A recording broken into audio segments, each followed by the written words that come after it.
ये तो सदियों से चल रहा है। अब यहाँ ये स्कूल कॉलेज में हिजाब पहनने का हक है या नहीं है, ये सवाल खड़ा हो गया।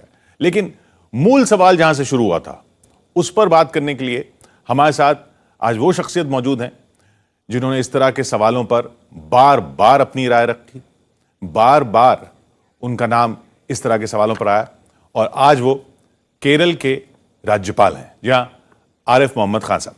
आरिफ साहब, स्वागत है आपका। धन्यवाद।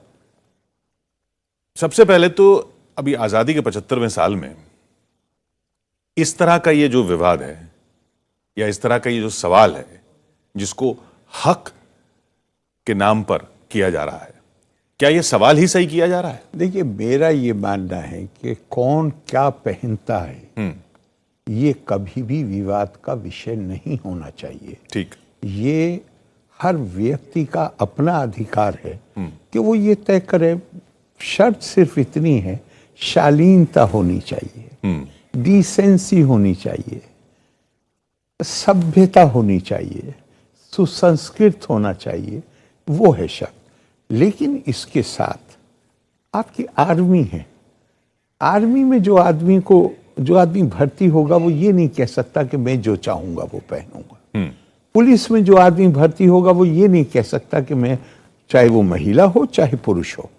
क्या आर्मी में सभी कम्युनिटीज की महिलाएं हैं? आज की तारीख में आर्मी तो खैर नया सिलसिला है, लेकिन अगर आप पुलिस को देखिए तो पुलिस में सभी कोई समुदाय, कोई ऐसा बचा हुआ समुदाय मुश्किल से होगा भारत में जिससे संबंधित जिसमें पैदा हुई, मैं संबंधित नहीं कहूंगा क्योंकि मेरे नजदीक नागरिक महत्वपूर्ण है, जो विभिन्न समुदायों में पैदा हुई हैं वो पुलिस में काम करेंगे। क्या कभी किसी ने ये कहा है कि नहीं मैं अपनी मर्जी से ड्रेस पहनूं? ये कैसे संभव है? हमारे यहाँ पे अपने स्कूलों को छोड़ दीजिए, 100-150 साल से क्रिश्चियन मिशंस के स्कूल काम कर रहे हैं भारत में। कभी आपने सुना है कि उसमें भी सभी समुदायों की बच्चियां पढ़ती हैं? कभी आपने सुना है कि उन्होंने कहा हो कि नहीं यहाँ हम पढ़ेंगे मिशन स्कूल में लेकिन हम अपनी मर्जी का ड्रेस पहनेंगे? नहीं, जहां आपको एक अनुशासन होता है, अगर उस संस्था की तरफ से कोई ड्रेस कोड है, यूनिफॉर्म, जिसकी डेफिनेशन ही यूनिफॉर्म है। यूनिफॉर्म का मतलब ये नहीं है कि वो कोई सबको एक रंग में रंगना चाहिए। यूनिफॉर्म का मतलब ये है उन्हें ये पता चल, ड्रेस से पता चल जाता है कि ये बच्चा फला स्कूल का है। जी, तो आइडेंटिटी स्कूल वाली हुई। तो वो आइडेंटिटी स्कूल की हुई, उस पर विवाद खड़ा करना मेरी समझ से, और वो भी रिलीजन के नाम पे, ये कोई बहुत ही नादानी की बात है। और ये हरगिज भी ऐसा नहीं होना चाहिए था। और फिर आपके पास आज़ादी है, ये तो कोई मजबूर कर नहीं रहा कि आप इसी स्कूल में पढ़िए। आप ऐसे भी स्कूल में जा सकते हैं जहां ड्रेस कोड नहीं है। लेकिन कोई अनुशासन के बगैर तो जिंदगी नहीं चल सकती। जब आप पढ़ के वहां आपकी शिक्षा पूरी हो जाए और जब आप बाहर निकल के आ जाएं, और तो आपकी मर्जी है कि आप जो भी ड्रेस पहनना। भारत जैसे देश में कौन क्या पहनता है इस पे कोई सरकार की तरफ से तो कोई किसी किस्म का प्रेस्क्रिप्शन नहीं है हमारे यहाँ। मैं कहता हूँ आपसे कि वो लोग भी जो संविधान की शपथ लेते हैं, वो संविधान में भी जो लिखा हुआ है वो सिर्फ इतनी बात है, ड्रेस और ये नहीं है कि वो हर वक्त वो पहने, लेकिन उम्मीद ये की जाती है कि भाई जिस वक्त शपथ लें उस वक्त वो उस ड्रेस में होने चाहिए जिसका जिक्र हमारे कॉन्स्टिट्यूशन में है। ये ऐसे विवादों हमारे यहाँ बदकिस्मती से ये एक तरीका बन गया है कि जहाँ ऐसे विषयों को जो दर हकीकत जिसे मेरी यहाँ प्रॉब्लम ये, मुझे धर्म शब्द इस्तेमाल करना पड़ा है। धर्म का मतलब रिलीजन नहीं होता, लेकिन रिलीजन रिलीजन की में ऐसी चीजों को जोड़ के जिनका खुद रिलीजन से कोई ताल्लुक नहीं है, मिसाल के तौर पर 3 तलाक, ऐसी चीजों को पहचान का विषय बना लिया गया है। ये हमारी पहचान है। आप तो स्कॉलर हैं, आपने इतना सब कुछ अध्ययन किया, आपने इस पर लिखा भी है। आप कह रहे हैं जिस चीज को धर्म की पहचान बताया जा रहा है उसकी धर्म में ही पहचान नहीं है। धर्म से उसका कोई ताल्लुक नहीं है। देखिए, हिजाब का कोई ताल्लुक नहीं है। कोई हिजाब, अगर मुझे सही याद है तो 7 बार ये शब्द इस्तेमाल हुआ है कुरान। कहीं भी इसका संबंध, एक जगह को छोड़ के, वो भी पैगंबर साहब के अपने परिवार को लेके, चूंकि एक घटना घट गई थी तो उसमें उस जगह उसको क्या कहा, उसका कपड़े से ताल्लुक नहीं है। उसका ताल्लुक ये है कि जब तुम बात करो तो दीवार या पर्दा बीच में होना चाहिए। जो पहनने के कपड़े हैं उसके संदर्भ में एक जगह भी, ये मेरी राय नहीं है, ये मैंने इसको स्टडी किया है, क्योंकि मैंने इस पर कुछ आर्टिकल अब से 10 साल 12 साल पहले लिखे थे। मैंने उसको खूब स्टडी किया। बड़े बड़े स्कॉलर्स की राय है कि हिजाब शब्द का प्रयोग महिलाओं के ड्रेस के संदर्भ में कहीं हुआ ही नहीं है। यानी हिजाब शब्द है लेकिन वो इस संदर्भ में नहीं है। हिजाब शब्द ऐसे है जैसे आपके और मेरे बीच में यहां एक पर्दा टांग दिया जाए, उसके लिए मैं क्या पहनूं उसके लिए हिजाब नहीं है। उसके लिए शब्द इस्तेमाल हुआ है खिमार। खिमार का मतलब है स्कार्फ।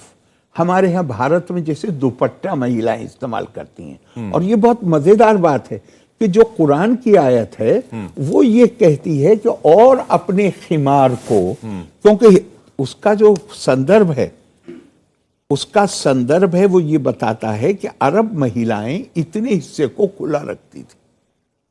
तो कुरान ने ये क्या कहा है, कुरान ने कहा है कि अपने खिमार को अपने बूजम्स पर, यानी अपने वक्ष पर, सीने पर इस तरह डाल लो।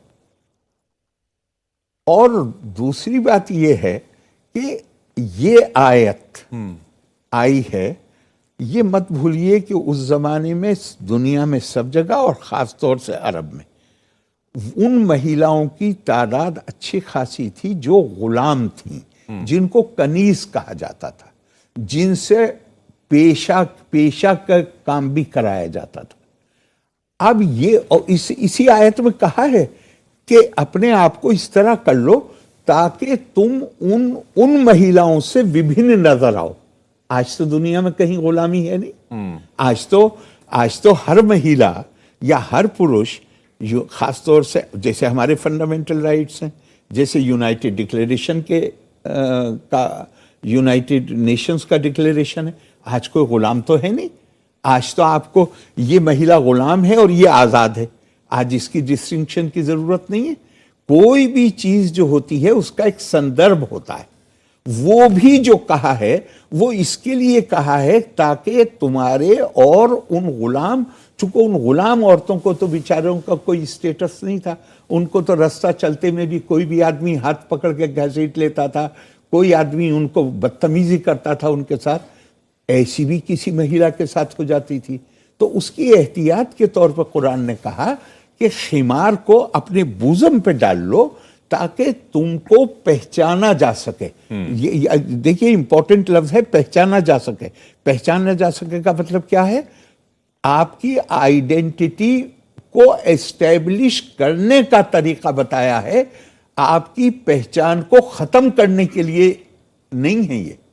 और वो मुस्लिम आइडेंटिटी नहीं है ना। महिला मैंने आपको बताया, स्लेव और आजाद, गुलाम और आजाद। आज तो दुनिया में कहीं गुलाम नहीं है कोई भी। और मैं आपको एक हदीस सुनाता हूं हुजूर सल्लल्लाहु अलैहि वसल्लम की।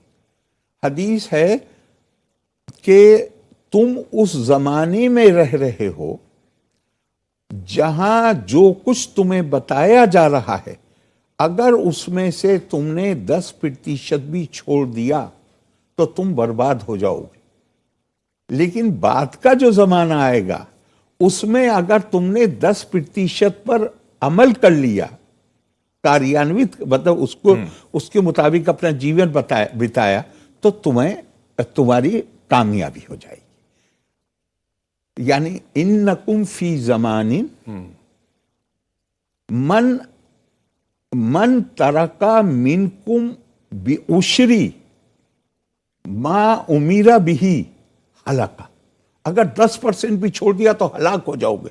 सुम्मा याति ज़मानी, इसके बाद एक ज़माना आएगा, मन अमीला मिनहुम उशरा, अगर 10% पे भी तुमने उसके ऊपर चले तो नजा, तो तुम कामयाब हो। क्यों कहा है ये इसलिए कहा है कि जमाना बदलता है, जमाने बदले हुए जमाने की डिमांड्स अलग होती हैं।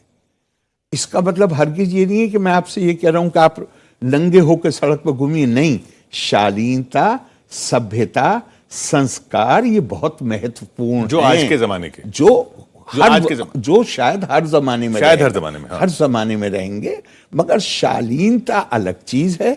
और किसी ड्रेस को पॉलिटिकल आइडेंटिटी के तौर पे इस्तेमाल करना, ये बिल्कुल अपने आप में पॉलिटिकल आइडेंटिटी, शायद असली जो सारे विवाद की जड़ शायद ये पॉलिटिकल आइडेंटिटी। अब आप राज्यपाल हैं, इसलिए वो वाले सवाल मैं आपसे सीधे नहीं करूंगा, लेकिन ये हकीकत है और शायद अफसोसनाक हकीकत है कि हर चीज को, हर शख्स को, हर बात को मोदी विरोधी और मोदी के समर्थक के रूप में देखा जाता है। तो वो जो भी वीडियो आते हैं उसमें देखते हैं, अच्छा ये मोदी विरोधी है, ये मोदी समर्थक है, ये इशू मोदी विरोधी है, ये मोदी समर्थक है। लेकिन मेरा सवाल ये कि आपने एक बात कही कि पुलिस में हो, चाहे वहां हो, महिलाएं हो, इस समुदाय में पैदा हुई, उस समुदाय में पैदा हुई, जो ये चॉइस का सवाल आ रहा है, ये चॉइस तो बेसिक में ही नहीं है, क्योंकि समुदायों में तो हम पैदा हो रहे हैं और पैदा होना ही चॉइस नहीं है, तो फिर चॉइस इसमें कहां से? आप मैं इसे और दूसरी तरह कहता हूं, एक पुलिस में एक महिला ऑफिसर है, ड्यूटी पे होगी तो उसको ड्रेस पहननी पड़ेगी, जो प्रेस्क्राइब ड्रेस जी। ड्यूटी के बाहर है, उसका जो जी चाहे पहने, वो गवर्नमेंट को क्या, समाज को कोई एतराज नहीं है किसी भी चीज पर। और इस देश में, और फिर एक बात और ध्यान रखिएगा, देखिए ये इतना लोग इसका को ठीक से इसको महसूस नहीं करते। समाज को बांटने की कोशिश नहीं करनी चाहिए। आखिरकार मैं आपसे सवाल पूछता हूं, मुस्लिम को थोड़ी देर के लिए छोड़ दीजिए, नॉर्दर्न इंडिया में हिंदू महिलाएं गांव में खेती का काम कर रही हैं, उनके सर पे बोझ है और इतना लंबा घूंघट है। ये घूंघट साउथ में क्यों नहीं था? हर चीज एक जरूरत के तहत पैदा होती है। ये इन्वेडर का रूट्स था। तो यहां सिर्फ मुसलमान नहीं, हिंदू औरत मुसलमान औरत से भी ज्यादा पर्दा करती थी। आज स्थितियां बदल गई हैं। आज उसी गांव उस मां की बेटी जो इतना लंबा घूंघट करके और सर पर 40 किलो का उसके पास फॉडर होता था, आज उसकी मां की बेटी वो ग्रेजुएशन कर रही है, वो आईएएस बन रही है, वो आईपीएस बन रही है, वो दूसरी जगह जा रही है, वो वहां पे वो घूंघट नहीं इस्तेमाल। आज का जिस दौर में आप रह रहे हैं, उस दौर के कोई भी, याद रखिए हमेशा, कोई व्यवस्था हो, धार्मिक हो, राजनीतिक हो, सामाजिक हो, जो नए विचारों और नए दौर के तकाजों को पूरा नहीं कर सकती, वो टिक नहीं पाती। ये जो आपने बात कही, लड़कियां जा रही हैं, और हम तो सुन रहे हैं, जो ग्राउंड से रिपोर्ट आ रही है, जहां से ये विवाद शुरू हुआ, जिस इलाके से, कर्नाटक के, वहां पर भी यही था कि लड़की कॉलेज स्कूल में जा रही है, स्कूटी पे जा रही है, बुर्के में है, स्कूल के अंदर जाती है, लेडीज रूम में बुर्का बदलती है और क्लास में बैठ जाती है। अभी तक यही चल रहा था। अब ये इंसिस्ट करना कि हम हिजाब पहन के ही बैठेंगे, वहां से विवाद शुरू हुआ। और उसके पीछे की दूसरी जड़ जो अब सामने आ रही है कि पीएफआई नाम की संस्था का कोई स्टूडेंट विंग है, कैंपस सीएफआई करके, उन्होंने ये देखा कि इनमें कुछ लड़कियां एबीवीपी के एक प्रोटेस्ट में शामिल थीं, तो उनको लगा ये तो हमारी पॉलिटिक्स के खिलाफ है, तो ये पॉलिटिकल आइडेंटिटी वाला मामला शुरू हुआ। उन लड़कियों को अप्रोच किया गया, ऐसा कुछ सामने आ रहा है, और उनको कहा गया कि नहीं, आप एबीवीपी जैसी संस्थाओं के साथ न जुड़ें, क्योंकि ये दूसरी तरफ की संस्था है। तो अब वो इनके साथ, इनके इन्फ्लुएंस में आई, और फिर वो हिजाब पहन के वो एक आइडेंटिटी को असर्ट करने की बात सामने आई। तो इसमें धर्म कहां, चॉइस कहां, पॉलिटिक्स आ गई ना सब अब कुछ। मैं आपको इसी पे ही कहता हूं कि पीएफआई बुनियादी तौर से केरला से शुरुआत हुई जी। चुनाव तो नहीं लड़ते वो, क्योंकि उन्हें मालूम है कि सपोर्ट नहीं है। लेकिन यहाँ पे मुझे माफ कीजिएगा, कुछ लोगों का मिजाज भी ये बन गया है कि अगर आप अटपटी बात करिए तो आपको मीडिया की अटेंशन मिल जाती है। लोगों के लीडर, बुनियादी तौर पे लीडर तो वो है ना जो लोगों का जिसके ऊपर भरोसा हो, जिसको लोग वोट देते हो। लेकिन यहाँ पर वो लोग भी एस्पायर कर रहे हैं जिनको लोगों का भरोसा नहीं है, लेकिन वो ये मैनेज कर लेते हैं कि वो किसी तरह छोटे स्क्रीन पे आ जाएं। और देखिए, मैं आपको एक बात बता दूं, वो रिलीजन का नाम लेते हैं। एक नाम आपने सुना होगा, मौलाना रूम।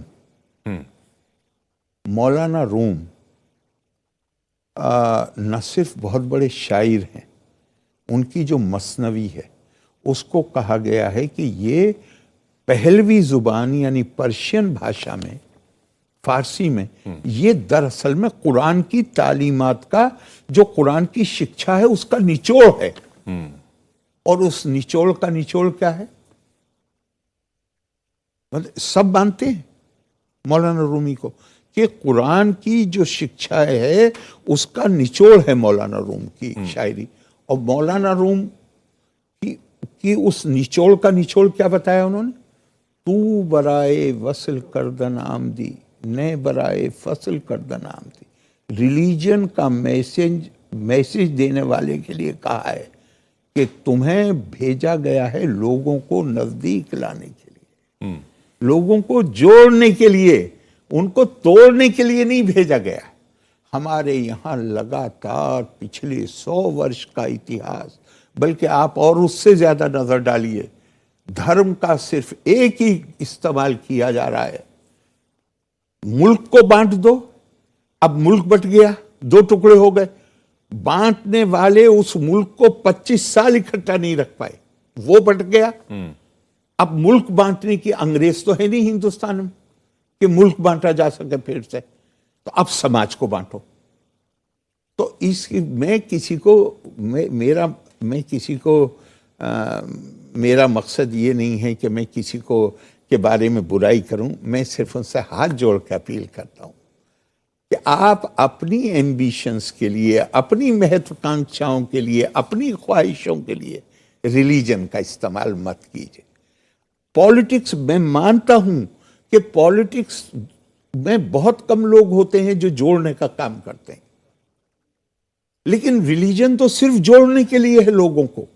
आप रिलीजन का आप पॉलिटिक्स, प्योर पॉलिटिक्स करिए और कहिए कि हमें तो इसके साथ दुश्मनी है, इसके साथ दोस्ती। मैं कहूंगा आप सही काम नहीं कर रहे हैं, लेकिन करिए, आपकी यही मर्जी है तो। लेकिन जब आप इसमें रिलीजन का नाम लेके आते हैं तो ये भयंकर अपराध है।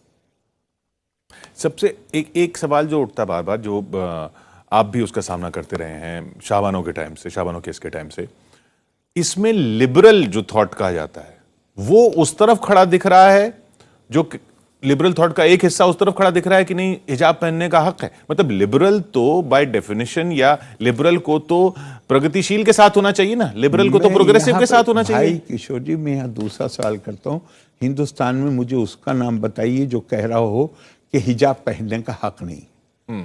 बात सिर्फ इतनी हो रही है कि आप जब किसी संस्था का हिस्सा बनते हैं तो उस संस्था का अनुशासन आपको स्वीकार करना पड़ेगा।